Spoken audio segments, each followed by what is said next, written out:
as Cole walked through their short hallway, then made her way into their black and white tiled kitchen.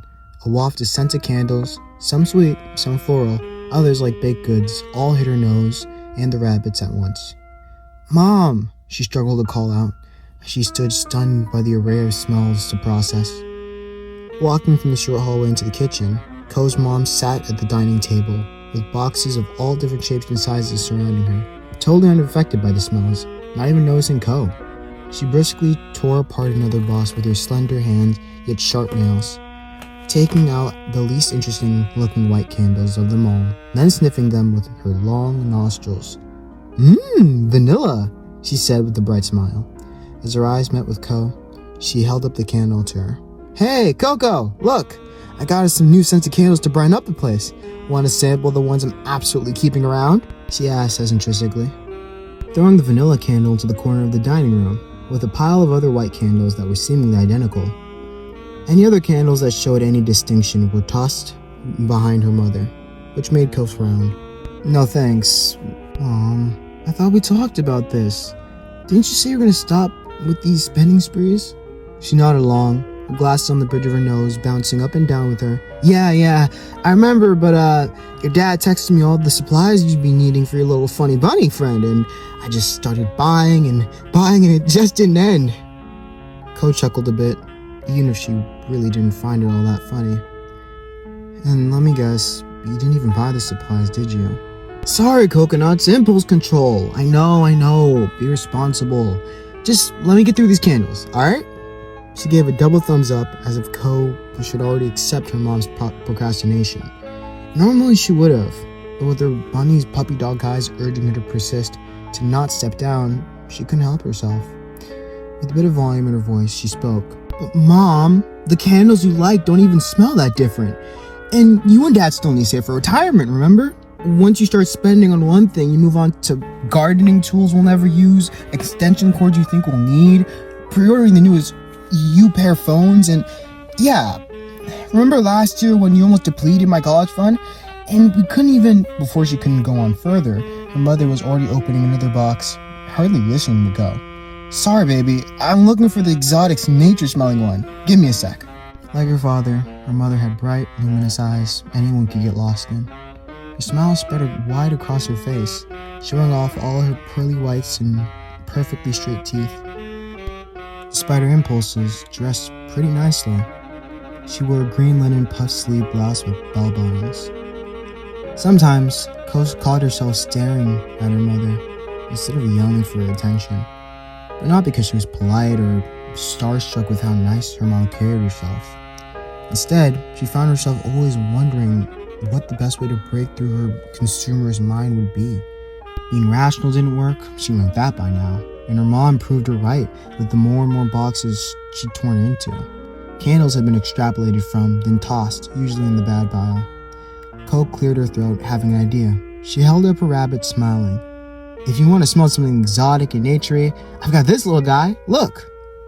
As her mom's eyes drifted over to the rabbit, she was immediately hooked, putting down her candle and standing up to approach the rabbit in awe, as if she's never seen one before. "Oh my gosh, Ko! This little guy is so vulnerable, it's adorable!"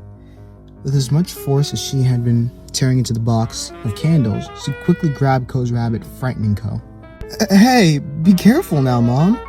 When I was your age, I wasn't even allowed to touch an animal. My parents were so rigid."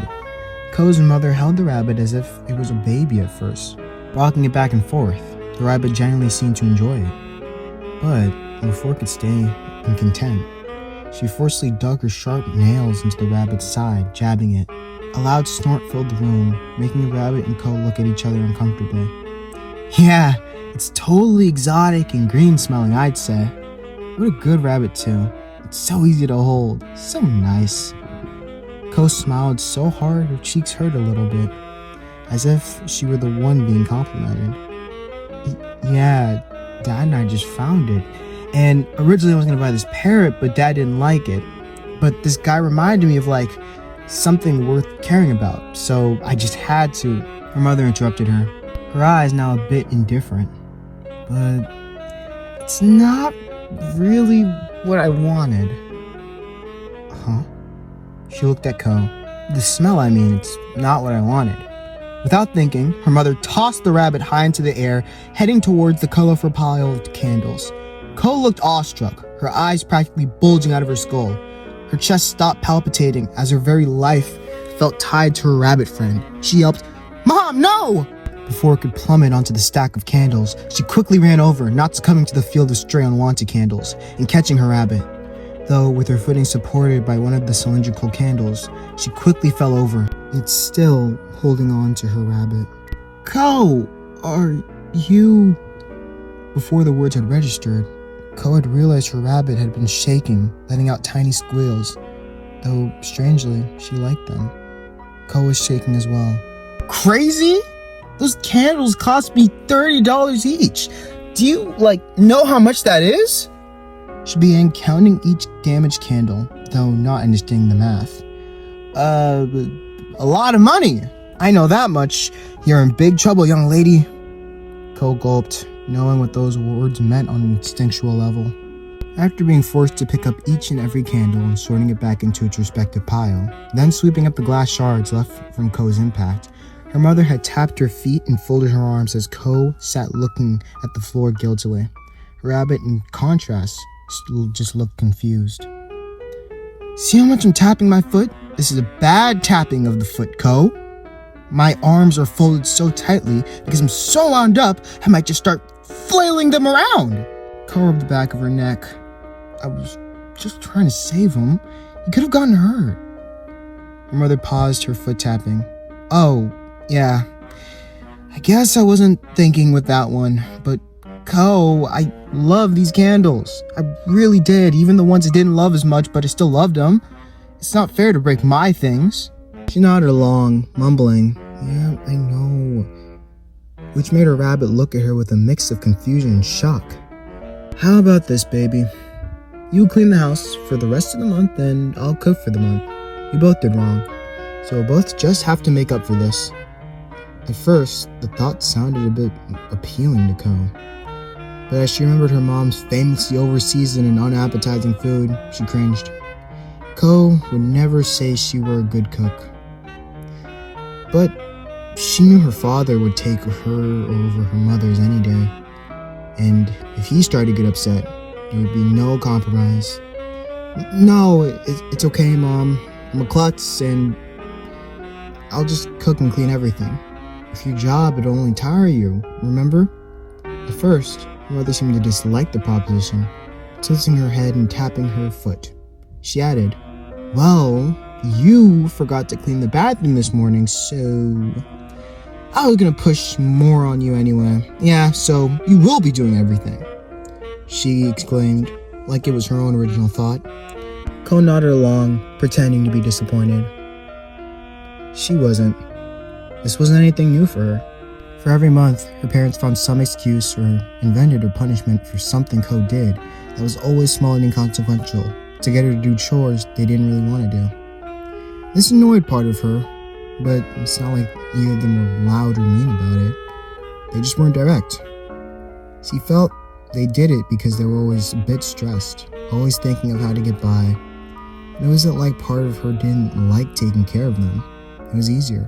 Less arguments, less blame tossed around to her, her father, or her mother.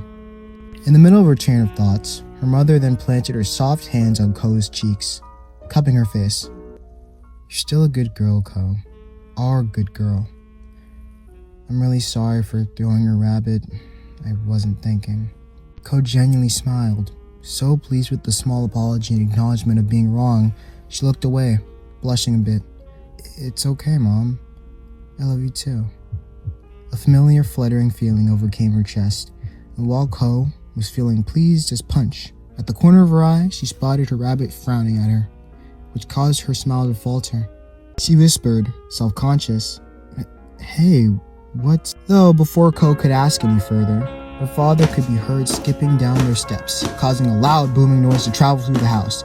He yelled, "Family! I think Ko has got herself a new roommate, installed with doodads and everything." Her mother quickly let go of her. "Really? Really?" She yelped, her hands flapping in the air, so excited by her father's work she could barely contain it. "Yep," he said proudly, wiping his forehead, even if there was no sweat. It was a tough job, but nothing a DIY bro like me couldn't handle, he said, leaning against the refrigerator, grabbing a water. Oh, Eric, what would we do without those bands and beautiful, gorgeous mind of yours? She said, latching on to him. He chuckled. Not getting awesome rabbit for this family, that's what. As Co watched her parents embracing one another in the middle of their fairly large kitchen, she quickly missed the warmth of her mother's hands. She envied her father a bit.